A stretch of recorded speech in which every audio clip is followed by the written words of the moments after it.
Hi friends, welcome to this channel and let's see what words are we going to deal with today.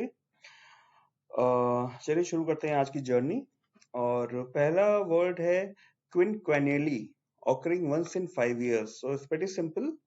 Decade का मतलब आप लोग जानते हैं 10 years. Quinquennially is relatively a very little bit complicated और नया word है. तो यहाँ पे बात हो रही है इंडिया ऑफिशियल स्टैटिस्टिकल मशीनरी की जो कि गियर अप हो रही है। गियर अप मतलब शुरू करना, तैयार होना to relaunch the all India household consumer expenditure survey which is traditionally undertaken quinquennially, जो कि ट्रेडिशनली 5 साल में एक बार होता है। इफ इट फ्रक्टिफाइज, ओके, फ्रक्टिफाई का मतलब होता है बिकम प्रोडक्टिव और फ्रूटफुल, फल लाना, रिजल्ट लाना। ओके, तो ये नेक्स्ट वर्ड था।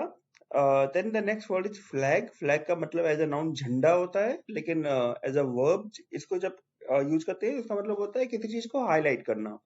तो statistics ministry had flagged discrepancies, जो डिफरेंसेस थे, जो इश्यूज थे, उनको हाईलाइट किया। डिस्क्रिपेंसी नेक्स्ट वर्ड है, इसका मतलब होता है difference between conflicting facts, claims और opinions.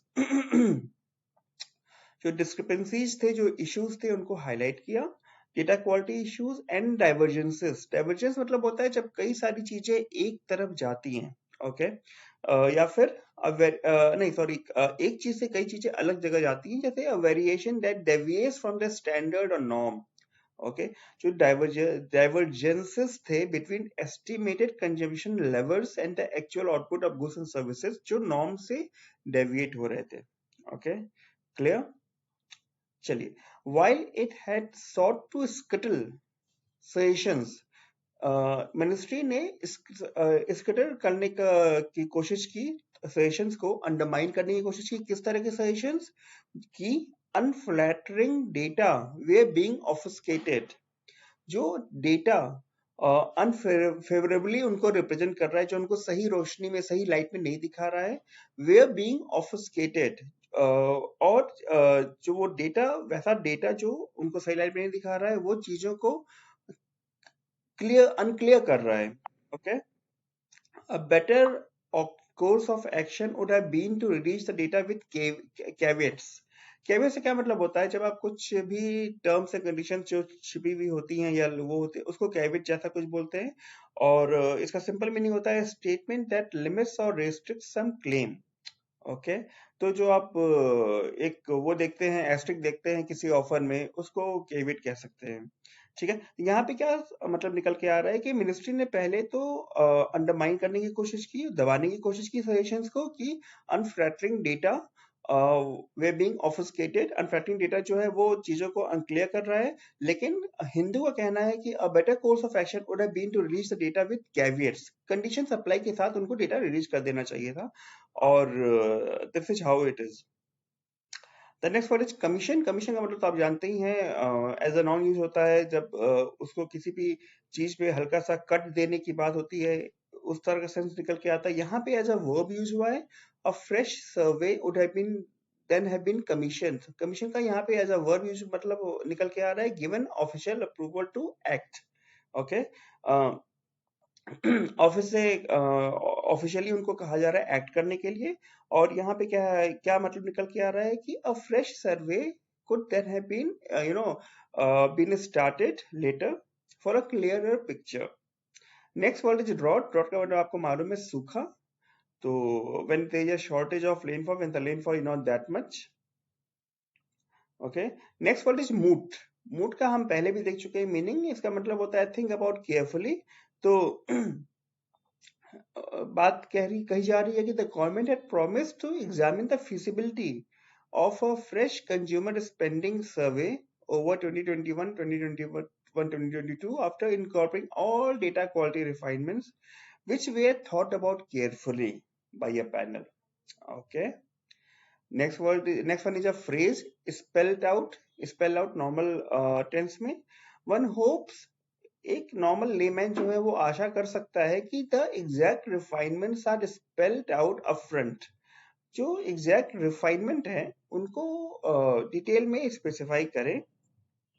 okay, in the upcoming survey. Of equal importance is providing data comparable with past numbers while factoring in. Factor in is again a phrase. इसका मतलब होता है consider as relevant when making a decision. Okay, तो जो data comparable with past numbers है उसको भी क्या कहते हैं कंसिडर करना. ओके, और क्या कंसिडर करना, जो कंजम्पशन पैटर्न्स में चेंजेस हैं. ओके, सॉरी, इसी को कंसिडर करना था. Okay, factoring in the changes in consumption patterns. और the next one is again a phrase with a pinch of salt. With a pinch of salt का मतलब होता है if you take something with a pinch of salt you do not accept it as a completely true fact. Okay, you take it with a pinch of salt मतलब कि आपको ये लगता है कि you presume that there something is not completely right, थोड़ा सा कुछ गड़बड़ है, थोड़ा सा कुछ सही नहीं है. ठीक है, तो being a free market and transparent democracy distinguished India from the likes of China. China में क्या होता है, ऑफिशियल डेटा जो है वो they are always read with a pinch of salt. Okay, which is not the case with India जैसा ये लोग पोर्ट्रे कर रहे हैं. Next word is surmise. Surmise का मतलब देखते हैं. Now, imperfect proxies are deployed to gauge the economy. Surmises of extreme poverty and outlays are tom-tommed without evidence on outcomes. Okay. सरमाई का यहाँ मतलब होता है a message expressing an opinion based on incomplete evidence. Okay. And made about the extinction of extreme poverty. तो extension का मतलब होता है बिल्कुल खत्म कर देना पॉवर्टी को. ठीक है. एंड आउटले का मतलब एक्सपेंडिचर होता है. Outlays are boasted about without evidence on outcomes. Okay, तो यहाँ पे ये कहने की कोशिश कर रहे हैं कि जो आउटकम्स हैं उनको उनके बिना एविडेंस के ये सारी चीजें होती हैं. ठीक है. Next word is insinuation. Insinuation का मतलब होता है कि indirect and usually bad implication. Okay, तो अगर the NSO must be empowered to collect and disseminate more data points. disseminate का मतलब होता है स्प्रेड करना, फैलाना या फिर डिस्पर्स करना, देना. तो डेटा कलेक्ट करे और डेटा दे, more data points without fear of bad implication. Okay, insinuation का मतलब कि कोई खराब ना सोचे उनके बारे में, ऐसा. So these were the words today. I hope you got the contextual sense of each and every word. Okay. So if you really like this channel, you can go ahead and subscribe to it. Thank you for watching. Bye bye.